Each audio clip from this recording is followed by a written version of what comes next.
এই ছবি দেখে কে বলবে তারা কাজে এসেছেন? কেউ এখানে লুডো খেলছেন, তো কেউ মোবাইলে ঘন্টার পর ঘন্টা পার করছেন। চায়ের দোকানগুলো ভরপুর আড্ডায়। তাহলে তাদের কাজটা কি, আর কেনই বা এমন ঘন্টার পর ঘন্টা বিনোদনের নামে সময় পার করছেন? পরিস্থিতির শিকার আমরা, কাজে আসি বেকার হয়ে গেছে। ওই যে বেকার যারা হয়ে যায় যখন ব্যবসা বাণিজ্য নাই, এই জন্য হয়তো বেকার হয়ে গেছে। আছে কাজের সিজন আছে, যখন এখন তো একটা সরকার ছিল, সরকার একটা হিসাব হইলো, আর একটা হইলো এখন যে নতুন একটা সরকার হয়েছে, ওদের সময় দিতে হবে। বৃষ্টির কারণে আরো ক্ষতি হইতেছে। এখন ব্যবসা বাণিজ্য এমনি তো নাই। গাড়ির 6টা ঠিক মনে করেন বুধবারে হয়েছে, সব বসে রয়েছে ধরেন আড্ডা ফিটে। সপ্তাহে 2 দিন ছুটি হয়, তো ছুটির মধ্যে আর থাকে কয়দিন? 5 দিন। তো 5 দিনের মধ্যে চলে হয়তো 2 দিন চলে গাড়ি, 3 দিন চলে গাড়ি, এর বেশি তো চলে না। তাহলে মানুষগুলো গাড়ি ঘোড়া না চললে ওরা তো বেকার হয়ে যায়। সকাল 7টা থেকে আসি, রাত 11টা পর্যন্ত থাকি। ওই কয়েকদিনের ভিতরে পরিস্থিতি অনেক খারাপ গেছে। এই সপ্তাহের ভিতরে পরেই খারাপ গেছে। আমি 3 দিন হয়ে গেছে একটা টিপ মারছি। এই মোটামুটি সবই বসে রয়েছে, কি করবো, টিপ নাই। সবাই খেলাধুলা করতেছে, লুডো খেলতেছে, কেউ আড্ডা দিতেছে, কেউ ফোন টিপতেছে। হ্যাঁ, বিষয়টা ভালো লাগবে করতে। টাকা যদি পকেটে না থাকে ভালো লাগবে কই থেকে ভাই? টাকা থাকলে শোনা পকেটে ভালো লাগবে। টাকা আছে, ফ্যামিলির দিতে পারবো, সবকিছু করতে পারবো। আমাদের তো টাকা নেই।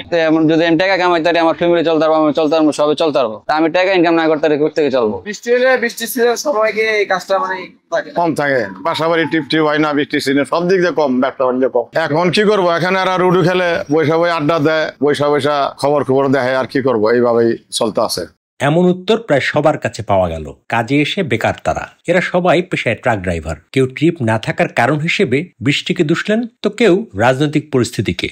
ইনশাল্লাহ ভালো। ওয়ার অবস্থা, কাজে এসে বেকার হয়ে গেছে। না, বৃষ্টির কারণে টিপ কম না, দেশের অর্থনৈতিক অবস্থা খারাপ, এই কারণে একটু আমাদের বাজার খারাপ। গতকাল একটা মারছিলাম সিট নিয়ে, এলিটগঞ্জে গেছিলাম একটা কোম্পানির ভিতরে, কিন্তু তারপর কোম্পানির ভিতরে গেছি 3 ঘন্টা রাস্তা, 6 ঘন্টা জ্যাম ঠেলে আর কি। কিন্তু টিপ নিয়ে বাজার অবস্থা খারাপ। বৃষ্টি হলে টিপ কম না, এমনি আমাদের টিপে এখন বর্তমানে দেশের অর্থনৈতিক অবস্থা খারাপ, এই কারণে আমাদের টিপ কম না। আমাদের কোনো সিজন এরকম ইয়ে না।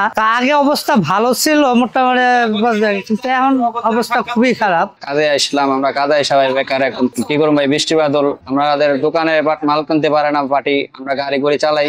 3 দিন পর আজকে একটা টিপ মারছিলাম, 3 দিন হয়ে গেছে।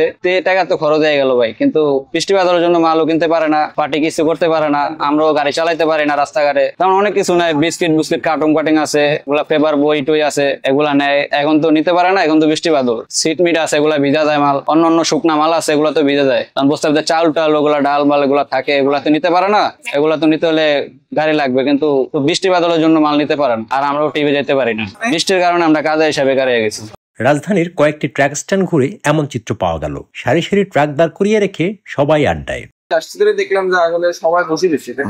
কারণ দলে ভাই আমরা হলো মেঘ বৃষ্টি, দেশের পরিস্থিতি ভালো না, কাজ কাম কম। দেশের হলো বৌদি আইসা আমরা কাজ কাম পাটি ফুটি আহে না, বৈশা থাকি, গাড়ির সংখ্যাও বেশি। আমরা কাজে আসিয়া বেকার হয়ে গেছি। রাস্তাঘাটের অবস্থা বুঝছেন, যানজট লেগে থাকে। তারপরও ঘটনা হলো বর্ষার সিজন, কাজ কাম নাই। আর দ্বিতীয় কথা হলো রাস্তাঘাটের অবস্থা, পাটি ফুটি আহে না, বৈশা থাকি, তারপরও আমরা বেকার অবস্থা। শেষ টিপ মারছি হলো আপনার হলো বুধবারে মারছিলাম, বুধবার মারছি।